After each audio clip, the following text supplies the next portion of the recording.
ទេវបុត្រធ្លាក់មកផែនដីឬក៏ជាអ្វីឲ្យប្រកាសភ្នែកមួយថ្លាគូឲ្យចង់កយគុណសំដីបងក៏ស្រទន់កំពុងកំពក៏សំនឹងខ្ញុំដែរប្រាប់បានទេបែរដកខ្ញុំកាត់អីដំណើរការមិនប្រក្រតីដូចជាមានអ្វីខុសធម្មតាតែគិតទៅរូបរាងគេសង្ហាខ្ញុំវិញមិនស្អាតដូចកាបានត្រឹមតែធ្វើអ្នកចិត្តខាងគិតចង់គិតឡៅមិនសមគេទេដឹង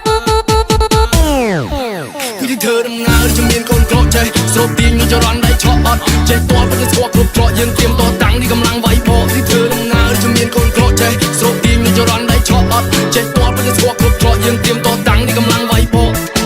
កើតមកជាកូនក្រដើមទឹង5ហាត់ខ្ញុំមិនខ្លាចនឹងណាឈាមជើងដើរជាសមរភូមិខ្លួនតូចចិត្តធំមក1000នូរ៉ាដើរចេញក្រៅមានតែអ្នកតាមហៅមានតែអ្នកឆាឆៃមានតែអ្នកឈឺឆ្អាហំហាមគាត់ជាកម៉ាយមុំម៉ៅតែប្រាធွာក្តៅចិត្តចេញទៅវិញឆ្ងា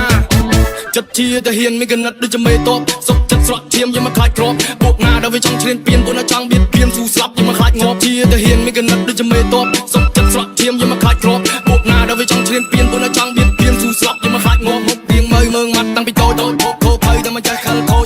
ចង់សាទៅក្រៅមួយដូចមកមួយស្មើឲ្យមកញ៉ាអញមកញយមករៀងមើលម៉ាត់តាំងពីតូចខោភ័យតែមិនចេះខលខូចចង់សាទៅក្រៅមួយដូចមកមួយស្មើឲ្យមកញ៉ាអញមកញយកើតជាមនុស្សក៏មិនចេះមុខសារ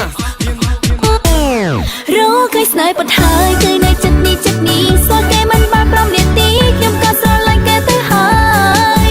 ទុំនេះយើងក៏និយាយគ្នាជិនកាញ៉ាំបាយជាមួយគ្នាអ្នកចិត្តខាងអូនអ្នកនេះលំស្នេហ៍ហើយឃើញស្នេហ៍ប៉ុតហើយគឺនៅចិត្តនេះតែថ្ងៃមួយយើងទៅបាច់គ្នាតទីដែរយើងធ្លាប់មានក្តីសុខអូនឈរមើលរបងយើងធ្លាប់ឆ្លើយឆ្លងគ្នាតាំងថ្ងៃយប់អូននឹកអ្នកចិត្តខាងម្នាក់ដែលបាត់មុខ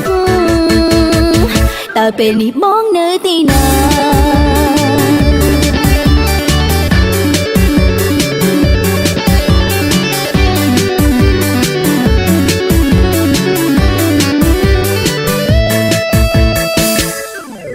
ឃើញស្នេហ៍ប៉ុតហើយគឺនៅចិត្តនេះស្គាល់គេមិនបានប្រមនាទីខ្ញុំក៏ស្រឡាញ់គេទៅហើយទុំនេះយើងក៏និយាយគ្នាជិនកាញ៉ាំបាយជាមួយគ្នាអ្នកចិត្តខាងអូនអ្នកនេះលំស្នេហ៍ហើយឃើញស្នេហ៍ប៉ុតហើយគឺនៅចិត្តនេះតែថ្ងៃមួយយើងទៅបាច់គ្នាតទីដែរយើងធ្លាប់មានក្តីសុខ